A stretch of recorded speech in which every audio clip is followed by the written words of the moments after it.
ಇವತ್ತಿನ ಈ ಮುಸುಂಬಿ ಕಾರ್ಯಕ್ರಮಕ್ಕೆ ಯುವ ಅಧ್ಯಕ್ಷರು ಹಾಗೂ ಮುಖ್ಯ ಅತಿಥಿಗಳಾಗಿ ಆಗಮಿಸಿ ನಮ್ಮನ್ನು ಬೀಳ್ಕೊಡುಗೆಗೆ ತಮ್ಮ ಆಸೀನವನ್ನು ವಹಿಸಿಕೊಂಡಂಥ ಮಾನ್ಯರೇ ಹಾಗೂ ನನ್ನ ಆತ್ಮೀಯ ಸಹೋದರ ಮಿತ್ರ ಸಿಬ್ಬಂದಿ ಬಾಂಧವರೇ, ಅದೇ ರೀತಿ ನನ್ನ ಕುಟುಂಬದ ಸದಸ್ಯರಾದಂಥ ಎಲ್ಲ ನ್ಯಾಯವಾದಿಗಳ ಸಂಘದ ಎಲ್ಲ ಪದಾಧಿಕಾರಿ ಮತ್ತು ಸದಸ್ಯರು, ನನ್ನ ಬಗ್ಗೆ ಆಲ್ರೆಡಿ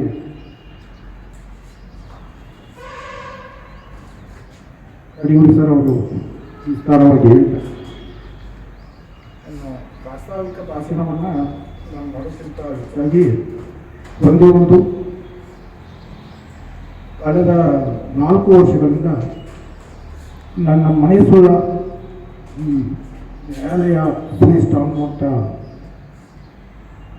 ರೀತಿಯಲ್ಲಿ ಕೆಲಸ ಮಾಡುತ್ತೇನೆ. ಈ ಸಂದರ್ಭದಲ್ಲಿ ನಮ್ಮ ನ್ಯಾಯವಾದಿಗಳಿಗಾಗಲಿ, ಅದೇ ರೀತಿ ನಮ್ಮ ಸಿಬ್ಬಂದಿಗಳಿಗಾಗಲಿ, ನಮ್ಮ ಮೇಡಮ್ ಅವರಿಗಾಗಲಿ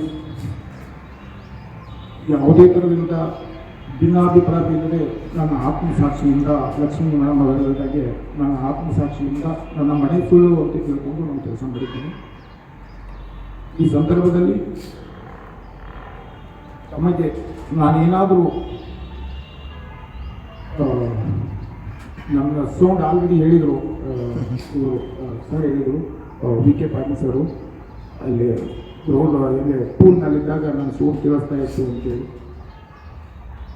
ಶಿಸ್ತಿಗೆ ಇನ್ನೊಂದು ಹೆಸರು, ಕಮಾಂಡಿಗೆ ಇನ್ನೊಂದು ಹೆಸರು ಆರ್ಮಿ ಅನ್ನುವಂಥದ್ದು ಒಂದು ಪದ ಇರುತ್ತೆ. ಆ ಆರ್ಮಿ ಪದವನ್ನು ನನ್ನ ಸರ್ವಿಸ್ನಲ್ಲಿ, ಇಲ್ಲಿ ನ್ಯಾಯಾಂಗ ಇಲಾಖೆಯ ಸರ್ವಿಸ್ನಲ್ಲಿ ನಾನು ಅದನ್ನು ವಿಚಾರ ಮಾಡಿರ್ಬೋದು. ನನ್ನ ಸೌಂಡು ಎತ್ತರವಾಗಿರ್ಬೋದು, ಆದರೆ ಮನಸ್ಸು ಯಾವ ರೀತಿಯಿಂದಲೂ ಕೂಡ ಯಾವತ್ತೂ ಕೂಡ ನಾನು ಆ ಮನಸ್ಸಿನಲ್ಲಿ ಇಟ್ಟುಕೊಂಡು ಯಾರಿಗೂ ನಾನು ಸೋಣ್ ಮಾಡಿದ್ದು ನನಗೆ ಯಾವತ್ತೂ ಅನಿಸಿಲ್ಲ. ಆ ಸೋಣ್ ಆ ಕ್ಷಣಕ್ಕೆ ಮಾಡ್ತೀನಿ ಹೊರತಾಗಿ ಇನ್ನೊಂದು ಕ್ಷಣಕ್ಕೆ ಹೋಗಿ ಅದು ಏನು ನಮಗೆ ಏನು ಅಂತ ಗೊತ್ತಿಲ್ಲ. ಬಟ್ ಆ ಕ್ಷಣಕ್ಕೆ ಮಾತ್ರ ನನಗೆ, ಯಾಕಂದರೆ ನಮ್ಗೆ ಆರ್ಮಿಯಲ್ಲಿ ಏನಪ್ಪ ಅಂತಂದ್ರೆ ಆ ಕೆಲಸ ಅವತ್ತು ಆಗಬೇಕು ಅನ್ನುವಂಥ ಒಂದು ದೃಷ್ಟಿಕೋನ ನಮಗೆ ಹೇಳಿಕೊಟ್ಟಿದ್ದಾರೆ. ಆ ಕೆಲಸ ಆಗಿಲ್ಲ ಅಂತಂದ್ರೆ ನನಗೆ ಒಂಥರ ಏನೋ ಒಂದು ಬೇಜಾರು.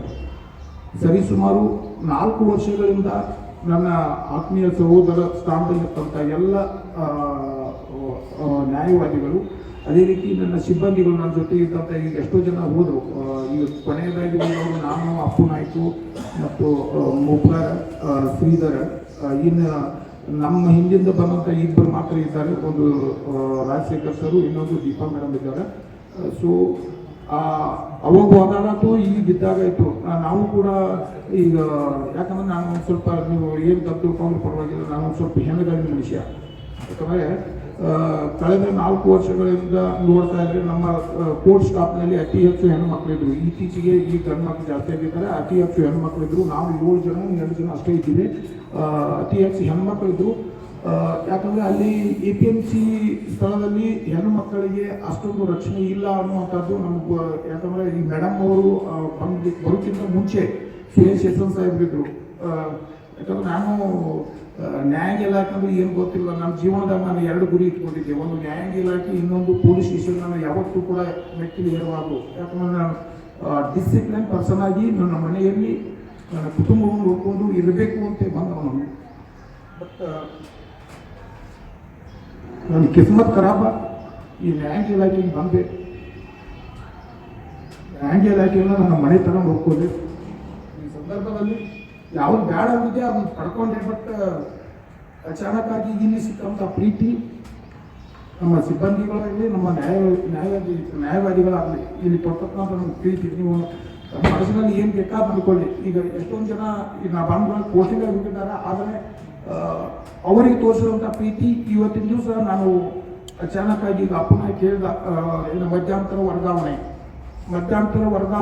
ಆಗಿದ್ದು ನನಗೇನು ಮಧ್ಯಂತರ ವರ್ಗಾವಣೆ ಆಗಲಿ ಇಲ್ಲಾಂತಂದ್ರೆ ಜನರಲ್ ವರ್ಗಾವಣೆ ಆಗಲಿ ನಮಗೇನು ತೊಂದರೆ ಇಲ್ಲ.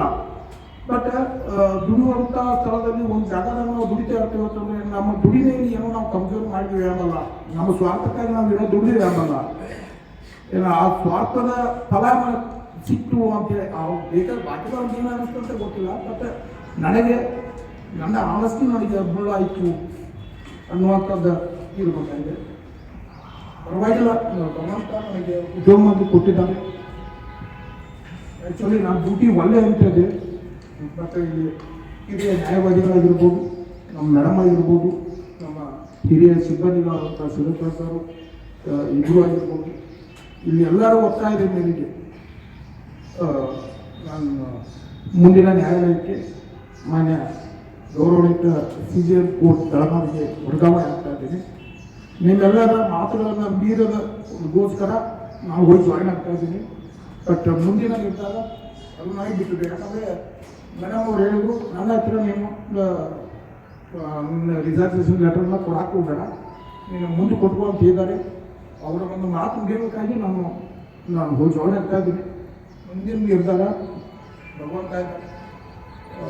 ಇನ್ನೊಂದು, ನನಗೆ ಕೇವಲ ಇಬ್ಬರು ಹೆಣ್ಮಕ್ಳು, ನಾನು ಒಬ್ಬನೇ, ನಮ್ಮವ್ವ ನಮ್ಮಪ್ಪ, ನನ್ನ ಚಿಕ್ಕ ಕುಟುಂಬ ಇಲ್ಲ. ನಾನು ಬಡತನ ಪರಿಸ್ಥಿತಿಯಲ್ಲಿ ಇದ್ದೇನೆ, ನಾನು ಬಡತನ ಪರಿಸ್ಥಿತಿಯಲ್ಲಿ ಬಂದವನು ಕೂಡ. ಆದರೆ ನನ್ನ ಜೀವನದಲ್ಲಿ ನಾನು ದುಡಿದಂಥ ದುಡಿಮೆಯ ಪ್ರತೀಕ ಇವತ್ತಿನ ದಿವಸ ನನಗೆ ಏನೇನು ಬಂದಿಲ್ಲ. ಭಗವಂತ ಇದೆ, ಹೊಲ ಇದೆ, ಇಬ್ಬರೇ ಹೆಣ್ಮಕ್ಳು ಇದ್ದಾರೆ. ಬಂಗಾರದಂಥ ನನ್ನ ದುಡಿಮೆಯಲ್ಲಿ ನಾನು ಒಂದು ಚಿಕ್ಕದಾದಂಥ ಒಂದು ಸಂಸ್ಥೆಯನ್ನು ಊಟ ಹಾಕಿದ್ದೇನೆ. ಚಿಕ್ಕ ಮಕ್ಕಳಿಗೆ ನಾವು ಕಳಿಸಲು ಪರವಾಗಿಲ್ಲ.